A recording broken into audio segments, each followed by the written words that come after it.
The events of this story take place in one place where there is a so-called wall. And this wall was rumored to have been created by a god to test men. It divided the continent and caused chaos throughout the world. Thus, humans had to face the monsters that dwelled on the other side.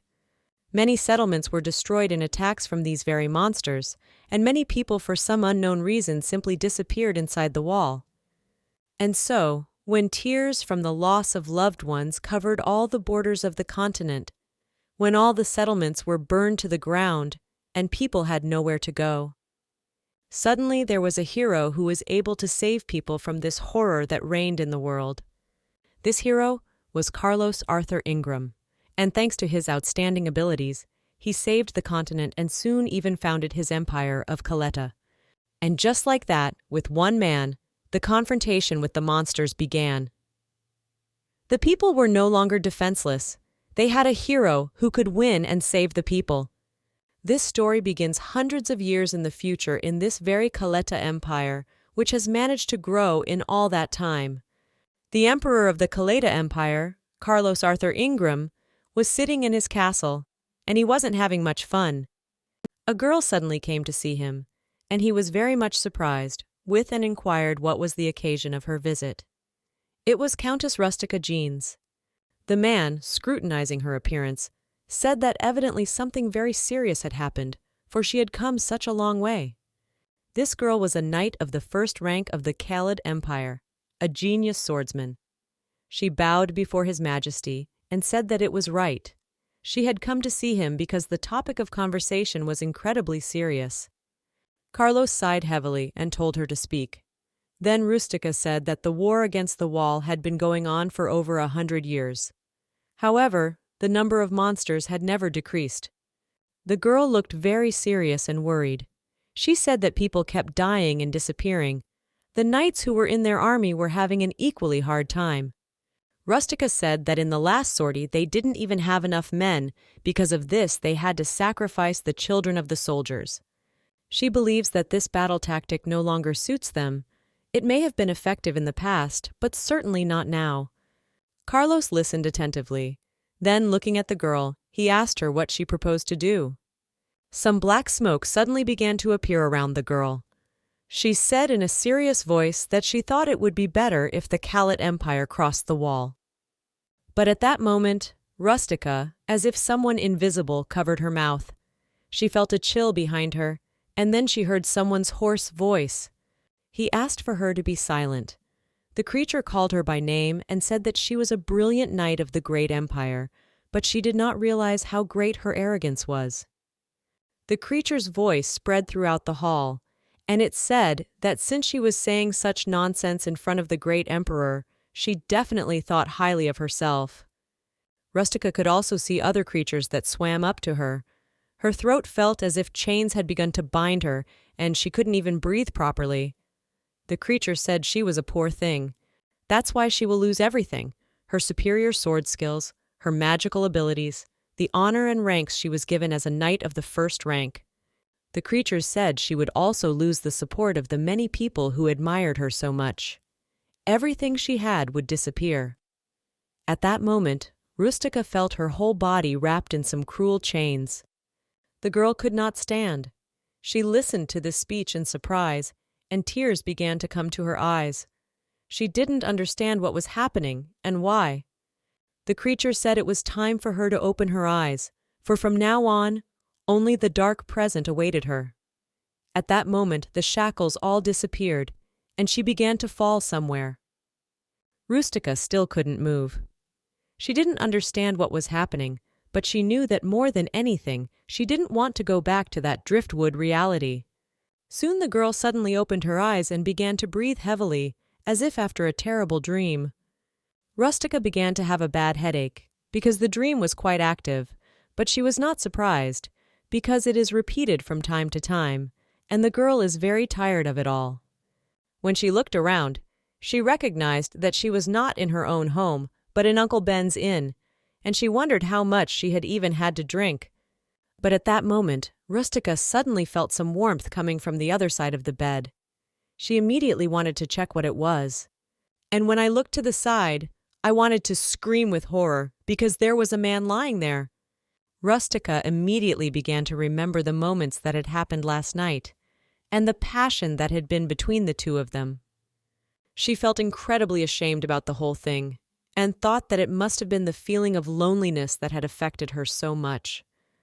Rustica got out of bed and realized that she didn't need to procrastinate any longer.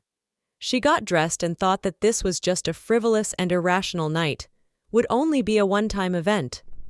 Even though the girl was incredibly embarrassed, however, she realized that she needed to leave as soon as possible before this man woke up. She quickly ran out the door and didn't even try to hold it open, so the door rattled shut. The noise caused the man, who had been sound asleep all this time, to start opening his eyes. The stranger sat on the bed, scratching his head, and tried to remember what had happened last night. But when he looked around, he didn't see the girl he'd fallen asleep with. That really surprised him. He didn't expect her to just run away like that. He tried to call her name to get her to answer, but there was no response. At that moment, Rustica had already run outside. She gasped in delight when she saw the bright sun and not a single cloud in the sky. In fact, the girl did not even think that on such a beautiful day, she would have to kill herself with a hangover, and she was very ashamed that she even walked with her head down, because she could not look at anyone, and all the time it seemed that everyone would judge her for it. And it was indeed so.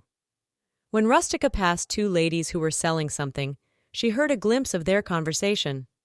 One of the ladies said that she walked around in broad daylight all dirty. They judged her and looked down on her for being a grown woman and allowing herself to do such things. Other passers-by also agreed with them, for they knew that Rustica did not leave the house at all and only showed herself in public when drunk. They could not even understand when she had come to their village in the first place. One of the ladies did not know this information either, but Rustica was kept only because she was good with the children. Everyone wondered how a young woman like her could have ended up in such a situation. The girl threw a hood over her head to avoid seeing all those judgmental looks and thought she was very curious about her own fate. In fact, Rustica thought it was better to be an outcast than to see people disappointed in you more and more every day. And she doesn't really want rumors spreading that the same Rustica Jeans, who was dubbed the Genius Knight, lost all her powers in an instant and now lives in the woods. So the girl is left to pretend as if she doesn't exist at all. So she decides that everyone will just gradually forget that she exists. So this is the best option in her position. At this time, Rustica went into the forest to finally come to her home and rest a little. It was a long drive, and the hangover only made things worse. But soon she finally arrived at her hut, which was in the center of the forest. When Rustica entered the house, she exhaled with relief when she saw the familiar surroundings. She was glad she had finally arrived. She immediately took off her outer clothing and went to the kitchen table because she needed to take her medication as soon as possible.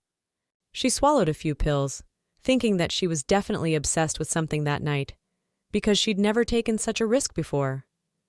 Rustica then walked over to her soft bed and immediately fell into it.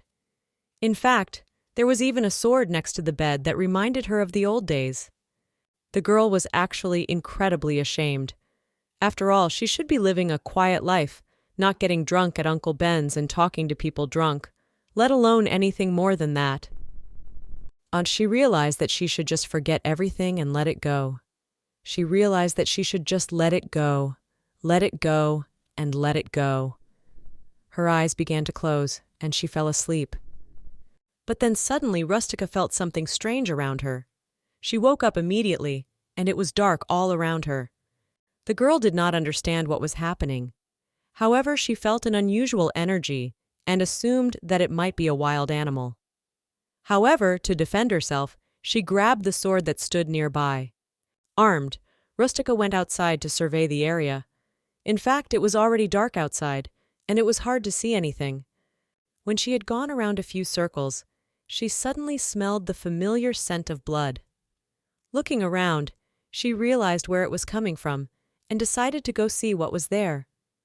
Rustica realized it was somewhere near, so she set off into the forest, And when the smell of blood got bigger and bigger, she realized she was almost there, so she hid behind a tree so no one would see her.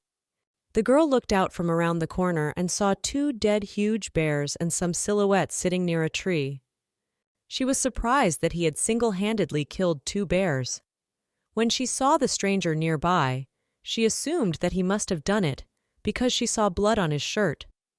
The girl moved closer to him to see who he was, and when she asked, he raised his face.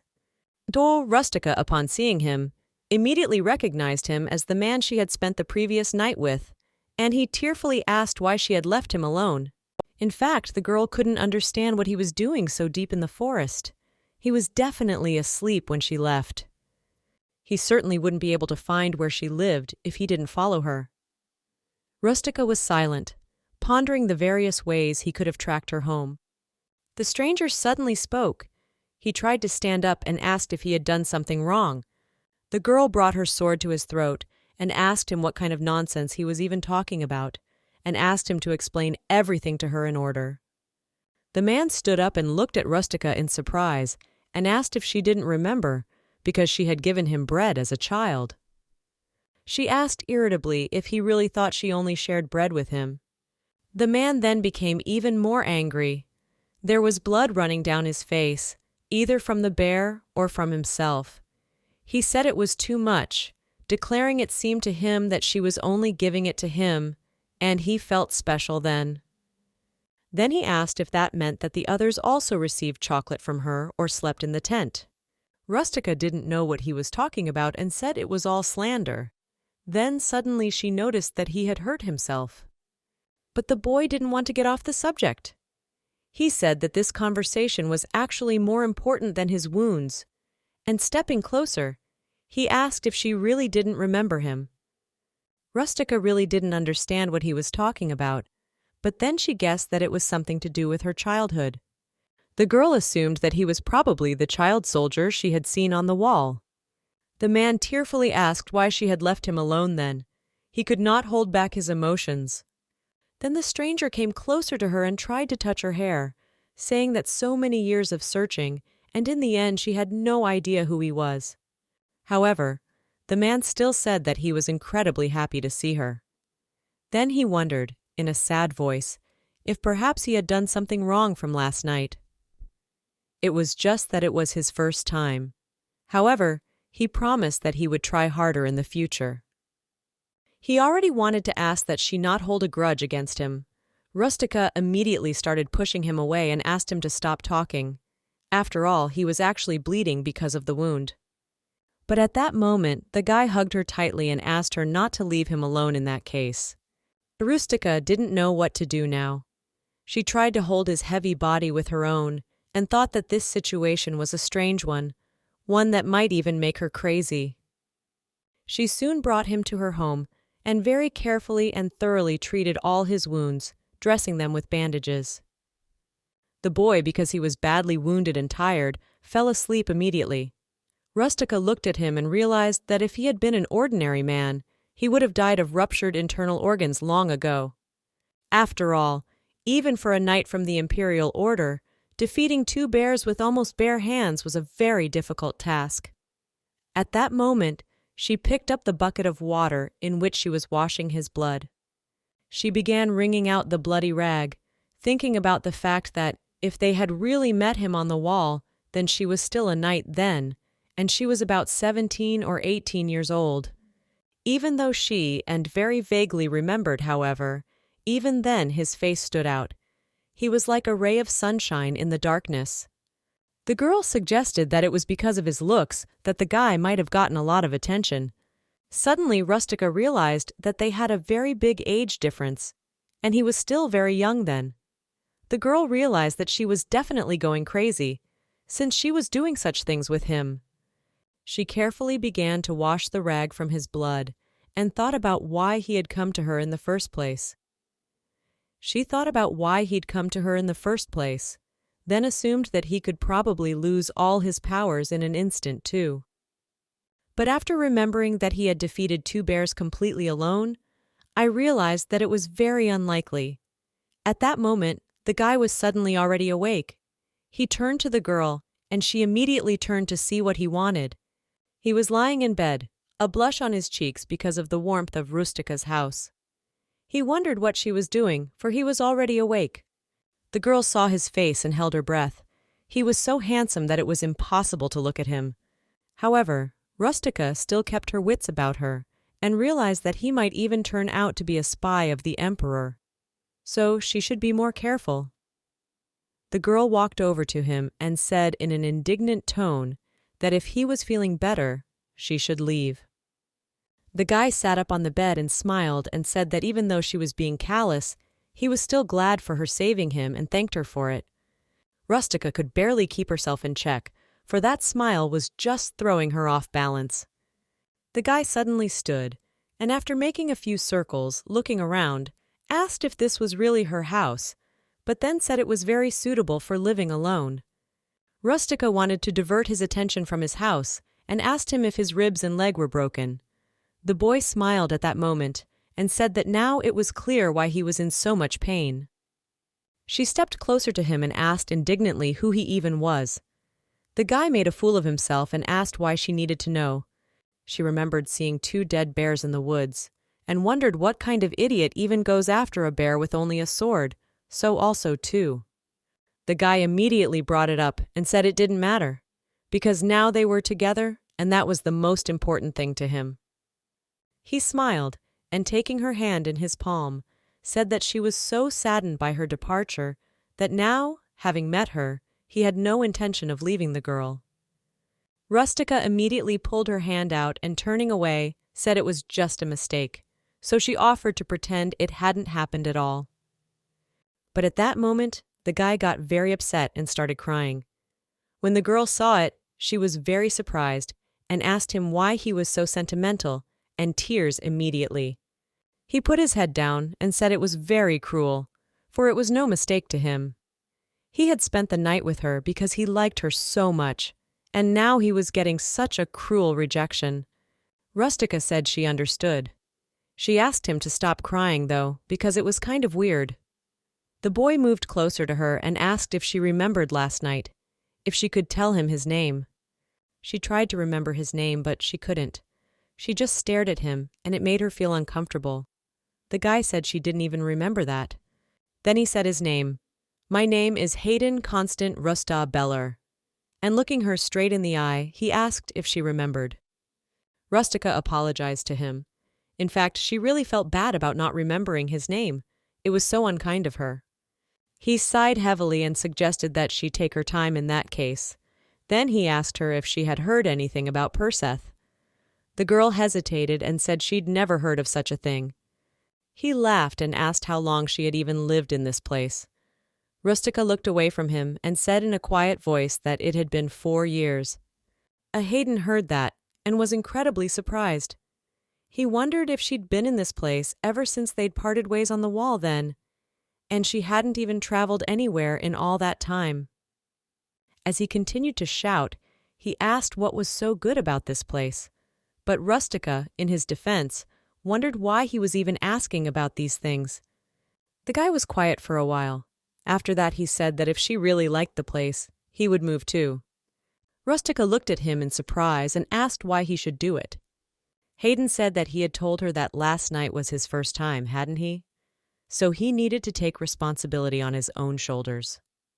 It made the girl incredibly angry.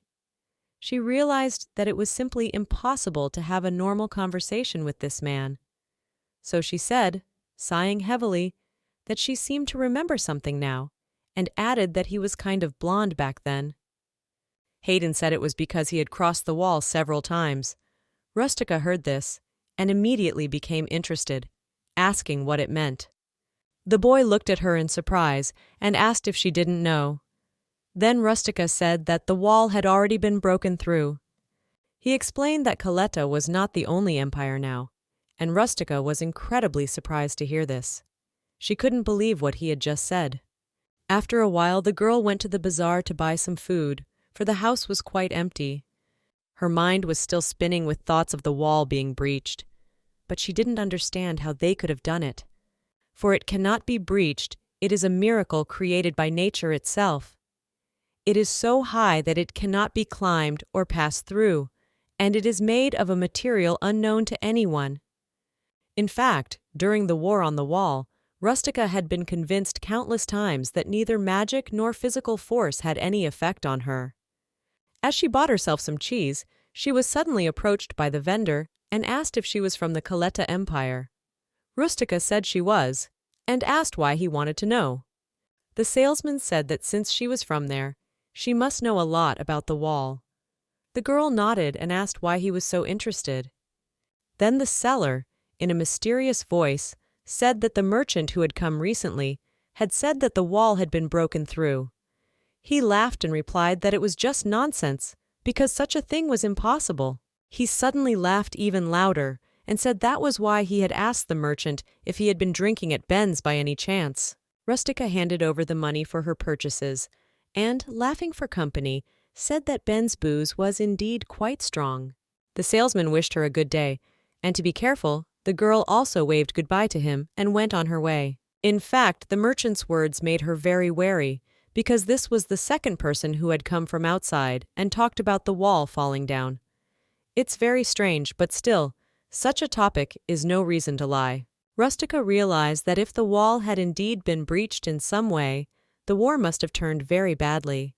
She couldn't even begin to imagine just how many casualties there had been. All this news even makes her dizzy, but still there is nothing she can do, because she no longer has her powers.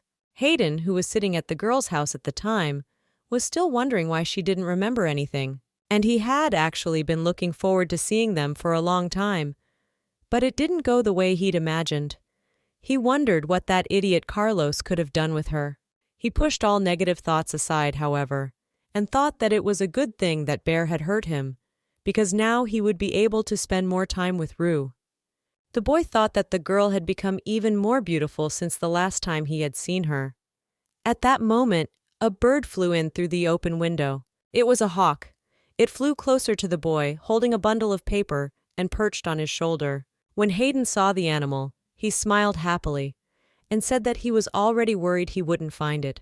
When he read the letter, he thought about it, and said that Carlos still didn't fully understand the situation. In fact, through the breach, people will gradually come in as well. He let his bird go and said that he wouldn't interfere for the time being, because he didn't really want to see that idiot anyway. He returned to the bed and realized that now was really not the time to think about Carlos. The girl, who had been taken away by deception and used for his own gain, was much more important to him now.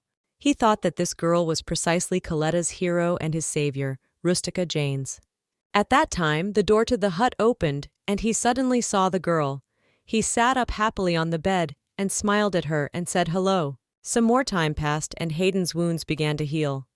To Rustica's surprise, the bones healed at an alarming rate, and his usual blush returned quickly enough. Every time the girl began to suspect something, always with a smile on his face, he would reply that it was all because he had crossed the wall. His case had gotten stronger and stronger. When once again Rustica was dressing his bandages, he suddenly leaned closer to her and, smiling, said that his speedy recovery was in her best interest. Hayden added that he was an excellent woodcutter and not afraid of work, so he could even help her around the house.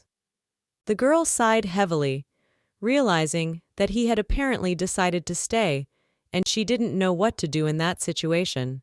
Rustica assumed that she could rely on a happy end with the handsome man who had once fallen on her head. But she quickly dismissed those thoughts, realizing that it certainly wouldn't end there. Besides, this guy is just too suspicious. His strength and recovery speed are at the level of a master knight, and with such abilities, he should have been recruited into the army a long time ago. However, Hayden was still telling her that he had crossed the wall, and a knightly order certainly wouldn't have been able to do that. As Rustica burned his bloody bandages, she suddenly remembered that the soup was probably already boiling. She was about to run to the watering can when she saw Hayden standing by the ladle, saying happily that he had already done it. In fact, the girl was so absorbed in her thoughts that she had forgotten about it. After a while, the table was set with various delicious dishes, and Rustica, when she came nearer to him, said that it was evidently not new to him, and inquired whether he lived alone. Hayden laughed, asking what she meant by that, since he was living with her, at which point he pushed back her chair like a true gentleman. Soon they sat down at the table and started their lunch. The boy asked her if she liked this or that dish, and Rustica, in turn, kept answering that everything was not badly cooked. In fact, while the girl was eating her lunch, she thought about how she assumed she was used to living alone, but she never thought she felt so alone. But she immediately interrupted herself at these thoughts, not realizing what she was even thinking. I mean, this guy came from nowhere, so he could show his true colors and purpose at any moment. At that moment, someone knocked on their door. Hayden looked in surprise and asked who it could be, but Rustica went to the door, and seeing a familiar face, asked, "Has he really come?" The blonde-haired boy said the master was very pleased with the bearskin. The girl was very happy and said it was good. The one who caught them had a hard time. The stranger then replied that that was why he was offering a good price of 50 florins for each hide. The girl replied that it suited her. Then the man asked her to go with him, for the gentleman had said he would pay her at once. Rustica returned to the house and was about to take her coat, saying that she would go. Then she ran out the door and quickly told Hayden, who was already walking toward them, that she'd be right back. The boy only waved goodbye. Soon she and the seller came to the master. He handed her a big sack and told her it was money for the bearskins. When he gave them to the girl, he asked her to count them. Rustica still could not believe that she had received such a large sum. She bowed and thanked him for it. The master suddenly said that she had been living in this place for quite a long time. The girl replied that he was exaggerating, for not even 10 years had passed yet. Then he inquired, "Is she by any chance from Kalit? And if so, has she heard the news?" The girl, counting the money, asked what the news was. The man then said in a very serious voice that some people were saying that someone had broken through the wall after all. Rustica, hearing this, was very surprised. She asked, "Does the gentleman think so too?" And she wondered if it was some kind of joke. But the man waved his head and said that meant she didn't know after all. After all, it was verified information, and there could be no mistake. She put her head down and asked, "Is another war going to break out very soon?" The man thought for a moment and replied that it was all rather strange. There are rumors that a king of monsters has appeared behind the wall, and they say it's from a black-haired man who is just incredibly handsome. Rustica, hearing that description, immediately thought of Hayden's boyfriend, who was sitting in her house. She drew unbelievable similarities and thought it just couldn't be. Soon she finished her business and finally started heading for her home. Rustica, of course, knew that the rumors of a rift in the wall were not unfounded. However, she still needed to see for herself, so she would have to go to the north wall, and to do that, she had to return home as soon as possible and gather all the necessary things. Well, then the girl was suddenly afraid, for she might meet some of her acquaintances along the way. She remembers the contempt with which she was not looked at when her powers were taken from her. Everyone mocked her, and not one person supported her. She escaped into this world because she couldn't withstand the kind of pressure she was under, but she doesn't know if she can withstand it this time. When Rustica started to walk toward the house, she heard a familiar voice. It was Hayden, asking if she was back already. When the girl looked at him, she was very surprised, for he was out of the house, though still wounded and sitting on a stump. She walked closer to him and asked him what he was even doing. The guy calmly replied that he was waiting for her. He then shifted his gaze to her bags and asked if she had anything heavy in there, and holding out his hand offered to carry the rest of the way. But Rustica replied that she had nothing. In fact, she felt embarrassed about the meeting. The girl pulled a pouch of money out of her cloak and said that she had gotten it for the skins of the bears he had killed. She also explained that it was enough to go somewhere right now. Hayden, hearing this, was surprised. He asked if she had decided to leave, but then he smiled and said it was a very good decision. But the girl was genuinely surprised. She asked why she had to leave because she was fine here, and after that, in a stern voice, she said that this money was actually for him to go away and live his life. She couldn't understand what this man wanted from her. She thought that perhaps the emperor had sent him to see how terrible her life was, or perhaps it has something to do with the wall foam.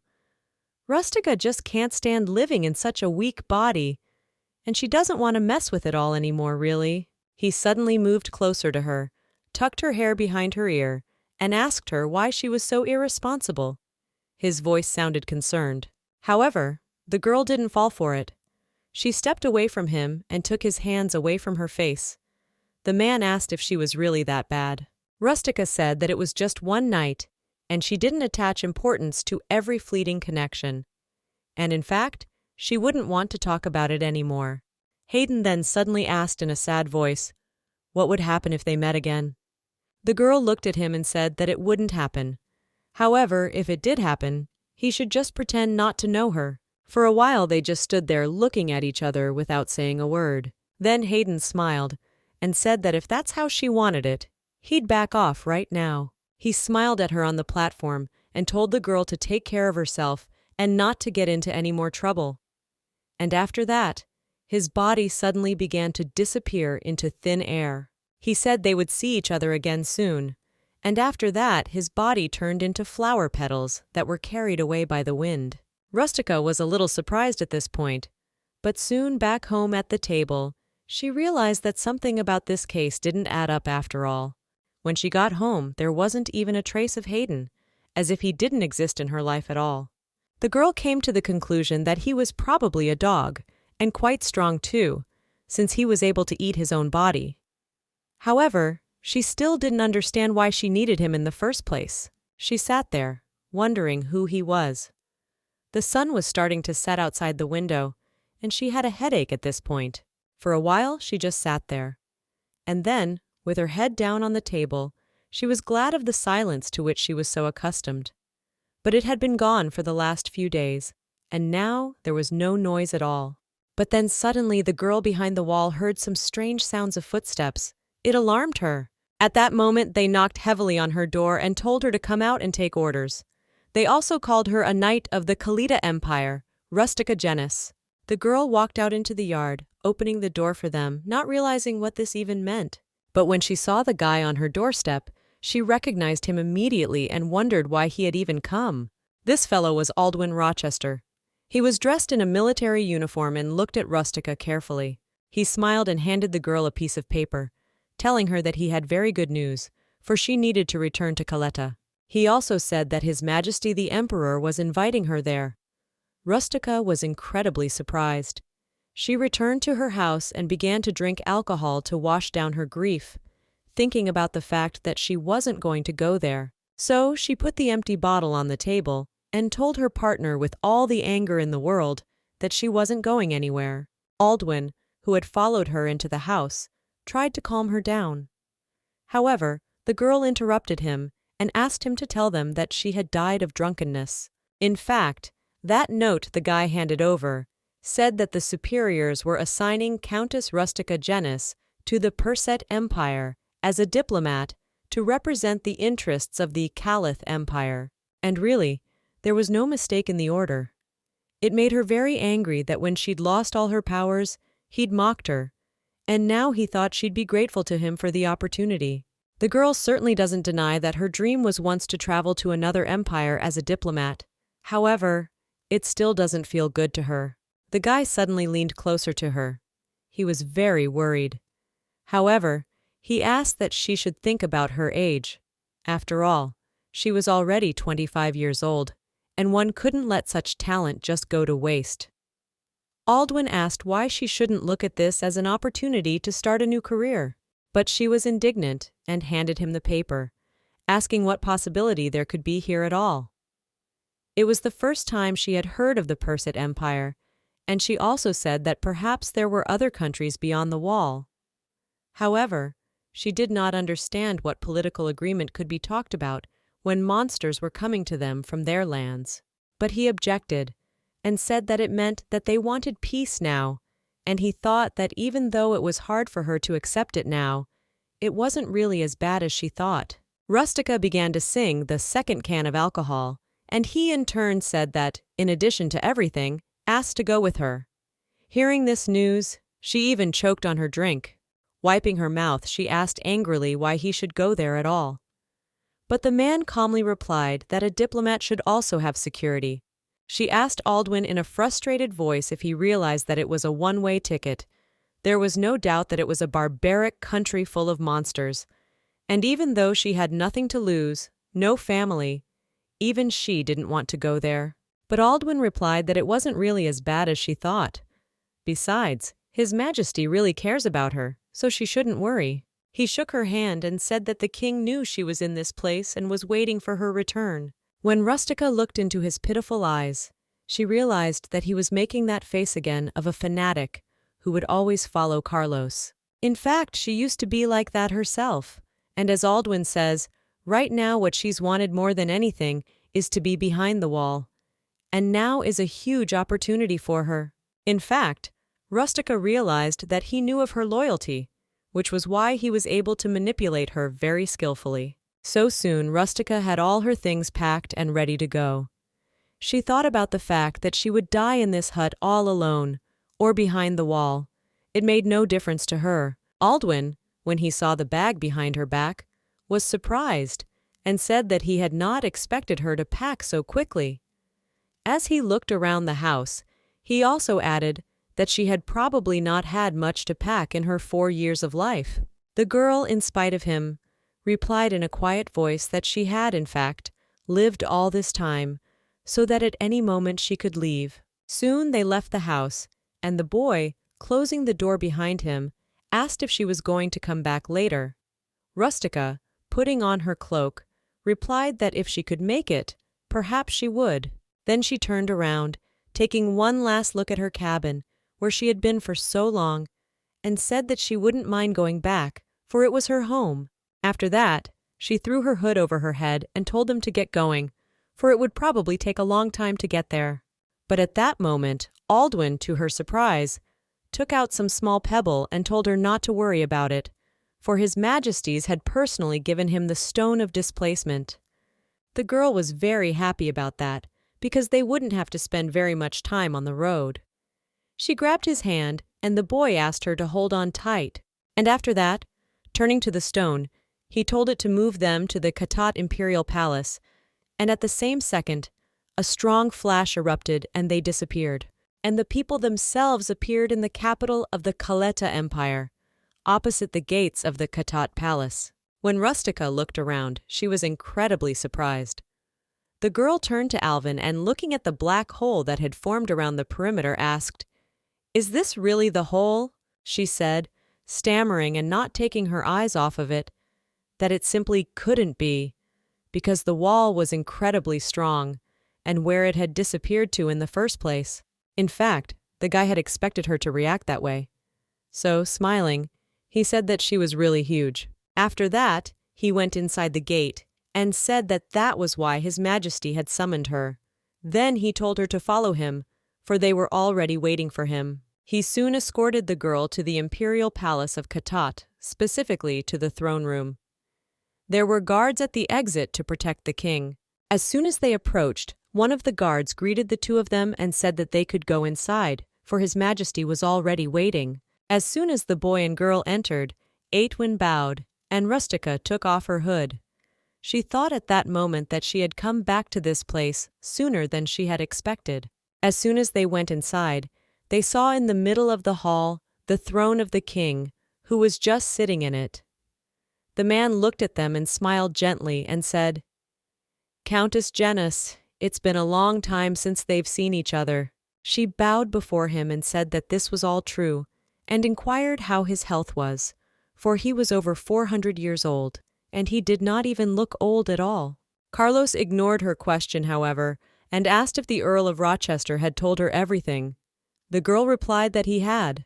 Then he smiled and said that they hadn't encountered anything like this yet, so he was confused.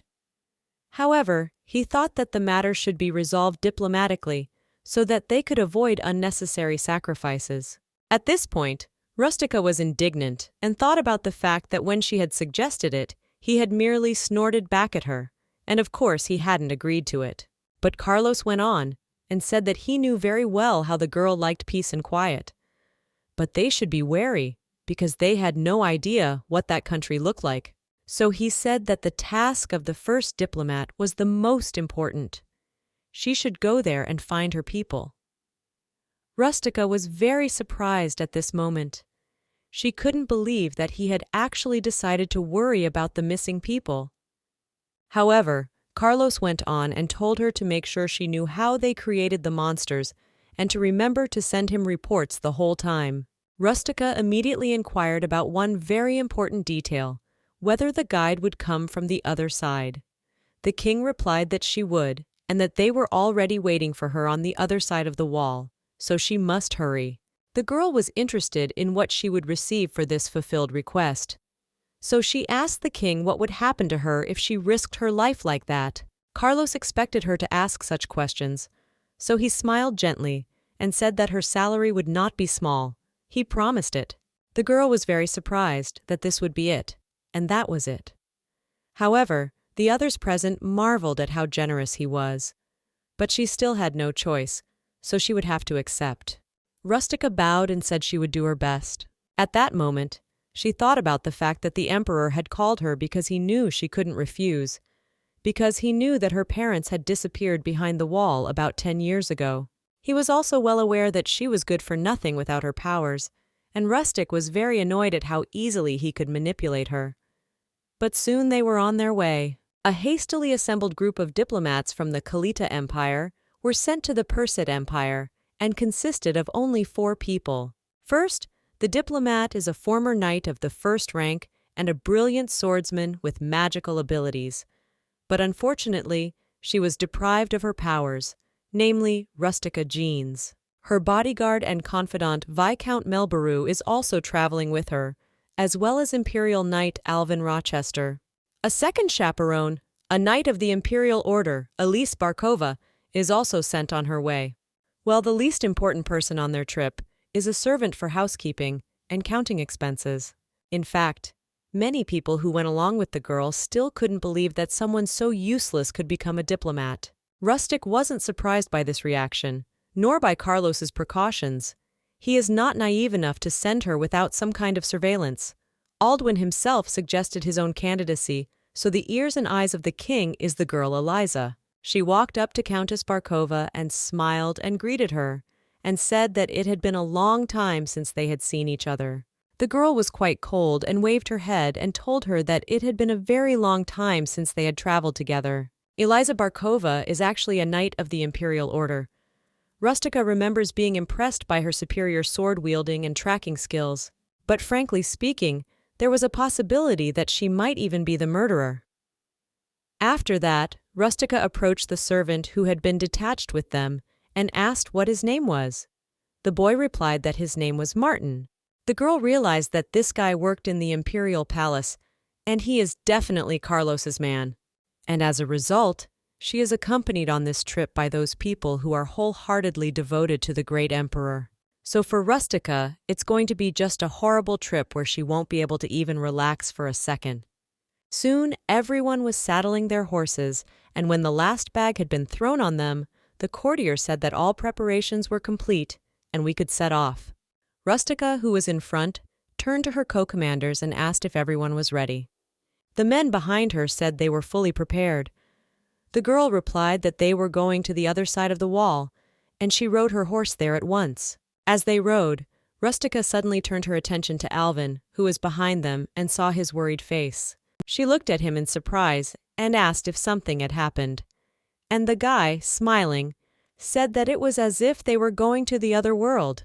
In fact, he tried to pretend that everything was fine and he was not worried, but there was a tremor in his voice. Rustica then asked if maybe he was just not ready for it. However, the guy objected and said that not at all. He was already going there for the good life. He also said that he had recently heard rumors that their representatives had already come to this place. He told her that no one was going to cut their throats. Rustica laughed and said that's what they call it now. However, Altvin replied that it was fine, and they had clearly offered the truce not for the purpose of killing. The girl kept driving and said that maybe that was just their plan. The guy realized that it was useless to argue with her, and then asked if she really thought His Majesty wouldn't understand it. She shouldn't worry, because most people think they are getting weaker and weaker. That's why they went for the peace agreement. Rustica smiled evilly at this moment and realized that he had the typical mindset of someone who thought Caliph was the center of the entire universe. Of course, after all, he had grown up in a family of aristocrats. After a while, they finally came to the very hole that had formed, and for a while they just stood there staring at it, with a breath taken away with amazement. Rustica looked at her in surprise and asked if they should just go inside. Alvin, who admired this majesty, said that it was all right, for he had been told so. Then the girl grabbed the ropes harder and realized that everything had been decided, and there was no turning back. She would be happy just to be able to cross this wall. After a while, everyone finally crossed this terrifying wall and were very surprised to see what was beyond it. As soon as they crossed the rift, a beautiful view of a vast city that reigned with peace and tranquility was revealed before them. Aldwin, looking around, said it was quite different from what they had seen on the other side. Eliza still wasn't too happy about it and asked that he be careful, for it might just be an illusion to deceive. But the guy asked in surprise, "Is any magic even capable of such a thing? And especially they aren't that good at it, so it's very unlikely." But Rustica put her hand up and asked that he be careful what he said from now on, for they were already expected. The girl was actually looking somewhere straight ahead and saw several people standing near the wagon. Apparently, they were the ones who were supposed to escort them to the negotiations. As soon as they approached these people, Rustica got off her horse and introduced herself, saying that she had been sent to the Perset Empire by Emperor Keta. The man who was the representative of that country greeted her and said that his name was Simon Cainberg. He is an earl sent by His Majesty the Emperor of the Perset Empire. He asked if it was correct that she had arrived with 2 attendants and a valet. And then, without waiting for an answer, he pointed toward the carriage and said that they had prepared a carriage for them and asked them to get in already. Soon all their belongings were loaded into the carriage and the visitors boarded it, setting off. Rustica was actually quite surprised by what she saw outside the window. After all, she had always thought that there would be monsters walking everywhere behind the wall. However, in the end, the atmosphere was very calm and not much different from Keta. Suddenly, Simon said that His Majesty was waiting for her at the palace. They began to drive past the town and the various houses. The girl in her turn inquired if this town was the fortress of Perset. The boy replied that it was. This is their capital, Shalea. Rustica had been scrutinizing the view that unfolded from the carriage window the whole time, and she said it was quite beautiful. Soon they finally arrived at the imperial palace of Shalim of the Perset Empire. It was no less majestic than the city itself. When the wagon stopped, Simon got out and guided the girl, telling her that they needed to go that way. Rustica, as she followed him, kept looking at it, and actually thought it was just a stunning place.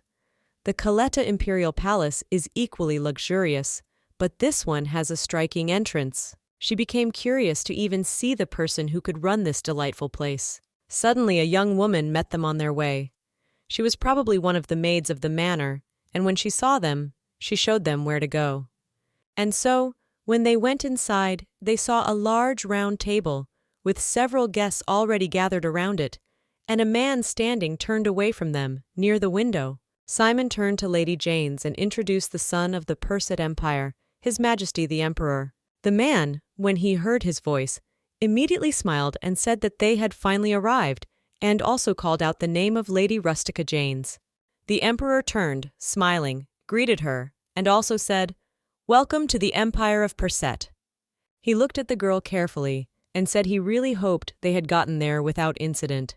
When Rustica saw his face, she was so surprised that she couldn't even say a word, for it was the same Hayden. Soon she sat down at the table and took a cup of tea with a trembling hand. In fact, the girl was very nervous about the whole meeting. She really hoped it was all a dream, a breach in the wall of the Perset Empire, and Hayden ruling it. She looked at his face and thought to herself that she must have dreamed about this guy. There was no way the Emperor could be in the place where she lived, and she often had nightmares. At that moment, Rustica assumed that she would finally die in such a situation, realizes that she has lived an empty life, and does not even know who will be able to come to her funeral at all. Hayden, who had been watching her plunge deeper and deeper into her musings, turned to speak to her. Rustica, until now, assumed that it was all a dream. And after that, she smiled and replied that it was true. Their emperor also thought that they should follow the path of harmony, promoting peace and friendship between the two countries. Hayden interrogated if she meant Emperor Keta when she nodded like that, then said that they were very happy to hear that, then went back to studying the papers. The man said that the letter said she was a member of the Imperial Order of Knights and that she was also a magician. He asked her to keep in mind that magic was not common in the Perset Empire, and it was definitely not allowed to be used without permission. Rustica immediately said that of course she wouldn't do it in public. She smiled, and her mind merged incredibly, for he knows perfectly well that she can't use magic. However, she still wasn't entirely sure if this was definitely the Hayden she'd met. It was possible that there was just someone like him on the other side of the wall. In fact, the Hayden she met in college was smiling and even sweet, and this emperor is very noble and arrogant, and if you look closely, it seems that they are completely different even in appearance. She was already breathing out in relief when the man suddenly spoke up as he signed the papers and said that it must have been very difficult for her to leave her homeland. Then he held out a piece of paper and, smiling evilly, said that she should be careful in Perseus, except with alcohol, for they had it quite strong, and she had nothing more to fear. After that, the guy got up from his seat and said that he really hoped the girl would have a good time in this place, and even smiled as he passed by her. After that, Hayden walked out the door, and Rustica was just in a panic. She could see with those phrases that this was exactly the man she'd been thinking of. After a while, the girl left the manor. She was immediately met by Aldwin, and seeing her angry face, asked how it had gone. Rustica, coming down to him, replied that everything was fine. The atmosphere was kept formal, and everyone was focused on the case. Then the guy exhaled with relief and said that he was actually worried the whole time while he was waiting. But the girl gave him a skeptical look and asked him to watch everything he said, and then got into the carriage. As they traveled onward, Rustica asked when he had even been told of her appointment, for he himself had said that he had personally volunteered to accompany her. Aldwin thought for a moment, and then said that somewhere, perhaps a week ago, he had volunteered to accompany her after only 2 days of deliberation, and asked where else she could find a friend like him. Rustica thought at that moment that he wasn't in a position to participate in such meetings, and he must have heard the news from his father. Vinta had probably started to consider her candidacy even earlier. In fact, 4 days ago, Hayden had appeared in an unnamed territory in the western part of the Kingdom of Momentum, a small and insignificant facade state that isn't even the center of the Keta Empire. It was very surprising to her that the emperor could personally go with a pioneer after some diplomat of the Keta Empire. Rustica didn't understand why she had to be so open about it. She could have done it quietly and not talked nonsense about having seen him before, but she had cared for him from the bottom of her heart and worried when he was unwell. Aldwin suddenly saw her worried face and wondered where she was looking. Was she so unhappy to see him? But Rustica angrily told him to be quiet, for she wasn't thinking of him at all right now, and continued to stare at one point. Well, all of a sudden, after a while, she realized she didn't even know where she was going and looked out the window and asked some where they were going. Aldwin smiled and said they were going to Keta's embassy. Since they were done with business for the day, they would stop there. Some more time passed, and the carriage finally stopped near the embassy. Then the young men got out of it. Aldwin himself was surprised to see him. He said he even thought they would be mistreated. However, this place was much better than he had expected. However, Rustica did not show any emotion. She went forward and told them to get going already. The guy immediately remembered afterward and asked where she would start at all. The girl replied that she didn't know herself. Then she suggested that perhaps she should spread the rumor that the Emperor of Perseta was inexperienced in bed. They took the rooms that had been assigned at the embassy, and Rustica was finally able to change her clothes and let her hair down. She breathed a sigh of relief at the thought of finally being free of her restraints. As soon as they arrived at the embassy, a great deal of business immediately descended upon them. And frankly speaking, the girl was surprised that the embassy provided by Persetha turned out to be so good. Rustica went upstairs and told everyone else that she would get some rest and let them handle the rest. They couldn't handle the scale of the job so quickly, so Aldwin was given the task of hiring handymen. Some time had passed since the girl had checked into the room, and she had already had time to write a to-do list and go through the paperwork. Now she needed to get the money. However, they hadn't even talked about the exchange rate, so that was stopping her. It made Rustica very angry. She didn't know if it was her job, and she didn't understand how a former knight could be a diplomat. She didn't like it before, and she didn't like it now. But then she exhaled and realized that she needed to pull herself together, because no one else would do it but her. And if she really thought that, she wouldn't have come to this place at all. She would have just given up. She stood up from the couch and raised her head proudly, thinking about the fact that she had been idle for 4 whole years. So it was time for her to get back to work. However, hours had passed since she had motivated herself, and the girl was incredibly tired and frustrated because she wasn't getting anywhere. In fact, it was very difficult for her to interact with people after so many years of being a hermit. And while she was feeling sorry for herself outside the building, she suddenly heard some guy talking to her. He was blonde, and he drew her away from her own pity. The stranger asked in surprise when she had time to move, and also said that he lived next door to her. Rustica said that they had only arrived today. When the guy heard this, he was very surprised and wondered if she was the ambassador of Iscaleta, because for the past few days, this place had been quite noisy. Everyone was just talking about it. Rustica apologized to him and said that she should have gone to him first. However, time was short, but the man replied that it was really okay, and it was not that important. And then he said he came to this place 4 years ago from the neighboring country of Nerva, and this is their embassy. Rustica remembered at this point that Persetha is also called an empire, and apparently they have quite a few neighboring countries. The man went on to tell her and said that to her right was the Soldstein embassy, and this whole street was set aside specifically for that purpose. The girl then realized that all these houses were embassies in such a case. They were talking through the fence. Rustica was on her property and he was on his. The boy wondered if that meant she was a first-timer in Perset. The girl smiled and said it was correct. Then he asked if she had already exchanged the money. Rustica answered that she had not. She was just about to find out about it and asked where she had to go to do it. The guy laughed and said that now it was just about right. Now the information about the currency Keta was coming out, so she had to go to the bank. After that, he held out his business card to her, which read, Count Felix Keka, Ambassador of Nerva. He pointed somewhere to the side and, waving goodbye, told her that the bank was at the end of that street. Then he went on his way. Rustica was very surprised that this man was also an ambassador. She assumed that there was probably a fashion for young diplomats in this country, but then she realized that it was not so important now, and thought that she should probably make business cards too. She turned back towards the house and thought about the fact that she had an incredible amount of worry. She couldn't handle it alone, so she called Aldwin for help. A few more hours had passed since then, and the two of them finally walked out of the bank, sitting down heavily on a bench with a sigh of relief. Rustica groaned and said that she didn't even think the bank owner would go all gold on them like that. And the guy replied that if their emperor found out how the ambassador of the cold was treated in this place, it would make him angry. The girl stood up. Slavki said that in principle nothing could be done, because in this country everyone would consider them enemies.